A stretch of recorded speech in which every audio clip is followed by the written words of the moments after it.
What's up, man? You look down in the dumps. I've had a real rough week. I need a drink. Let's have a few.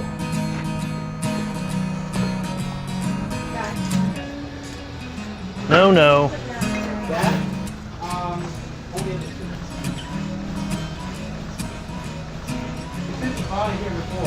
This is a few. Let's do this.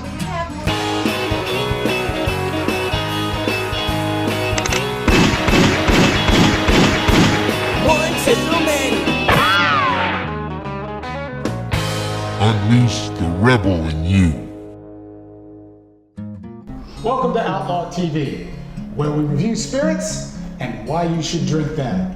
Today we have Pamela J with us and Chris Rockburn, and we're going to discuss a nice little item called Few Bourbon.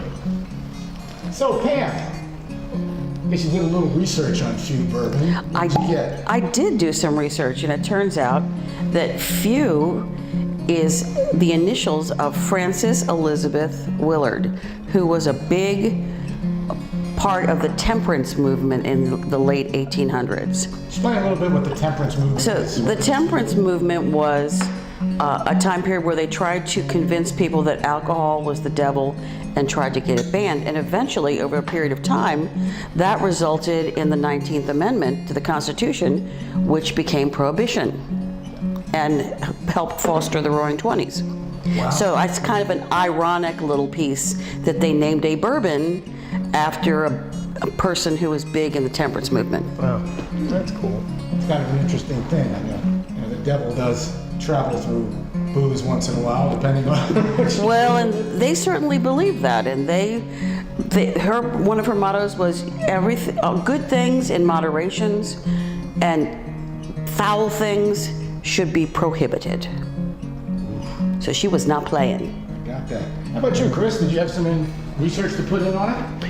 Well, I think that this is kind of clever how, Evanstown is a suburb of Chicago, and they used on the label the Chicago World's Fair. This is the Golden Lady from the 1892 Chicago World's Fair. They had that there was a big man-made lake there on the edge of the Great Lakes, and she was placed right at the end of the lake, so that as soon as you came in the fair, she was the first thing you saw. So at 93 proof, this is a very drinkable whiskey from the outset. It's not going to give you one of those big burns like a cask strength, but I'm interested to find out how it tastes, because during my research I've noticed some conflicting reviews about the spice notes for this particular product. Okay, first of all, let's talk about this proof situation. What do you mean by certain proofs are drinkable, don't burn, and so forth? Well, whiskey, when it's tasted, should usually be tasted 3 times.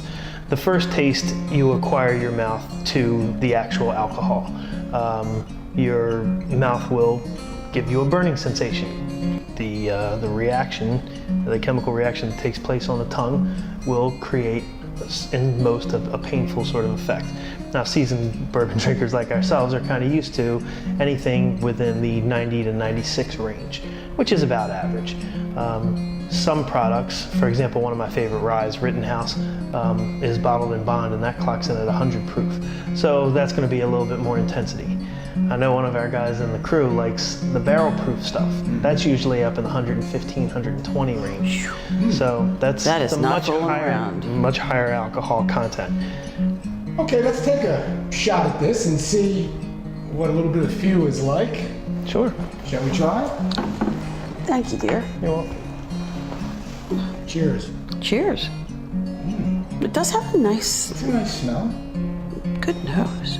Oh, yeah.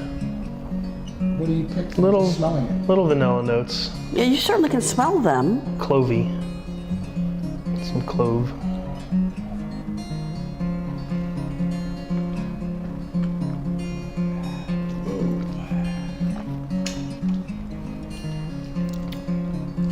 That's a lot of spice. That's a whole lot of spice. That's an acquired taste, I think. You can smell the vanilla and the caramel, but there's so much spice in it, it's hard to taste it. What kind of cocktail do you think? Well, Wow.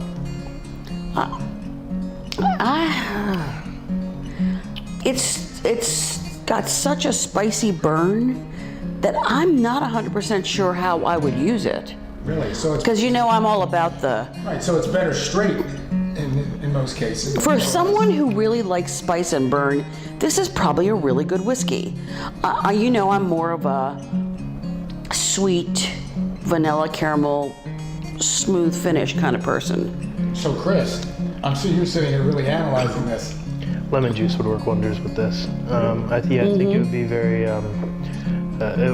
It would cut some of that. Cut that burn. Yeah. It would be interesting to mix with, as opposed to vermouth, maybe Amaro, which is an Italian digestif. A lot of expert level, bartenders have been exploring the use of Amaro in some of the restaurants for post-dinner drinks, rather than just serve the Amaro traditionally in a single shot glass. They would mix it with a perhaps after-dinner cocktail. So does Amaro have a more herbal flavor? It does. So it's like that botanical Precisely. part of the liquors. And I think it would dull down some of the peppery aspects of this particular. Does have a peppery flavor to it. Okay. I have to say though, it does get a little better the more you have. I just noticed that the second time I had Which harkens back to Again. what Chris said about you have to taste it 3 times. Precisely. And each time I do, it helps to.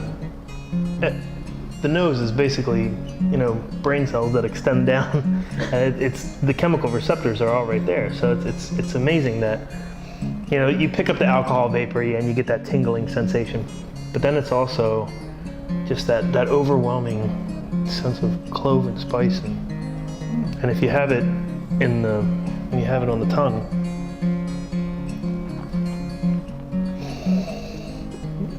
Go back. Yeah. I don't think I'd put this over ice and have a little nightcap. I enjoy this. I know, but see, that's the difference. And that's why we're both here, because we have just opposite tastes in bourbon.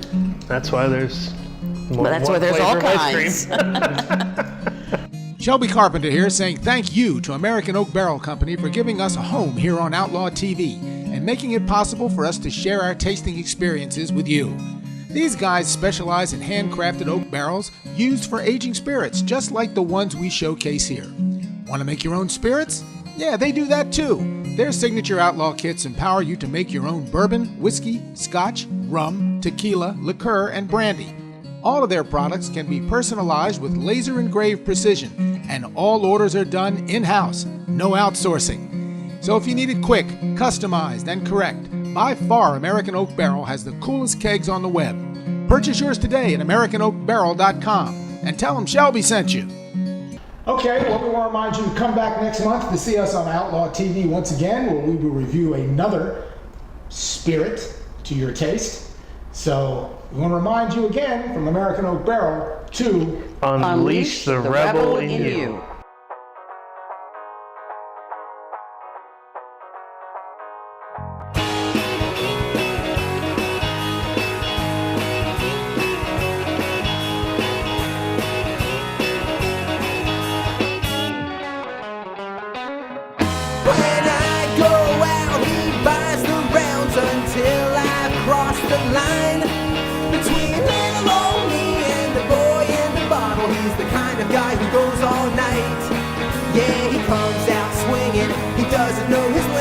I got an evil twin and he's making my decisions, and they say sit down cause you're rocking the boat, but we can't stop here when there's one too many to go.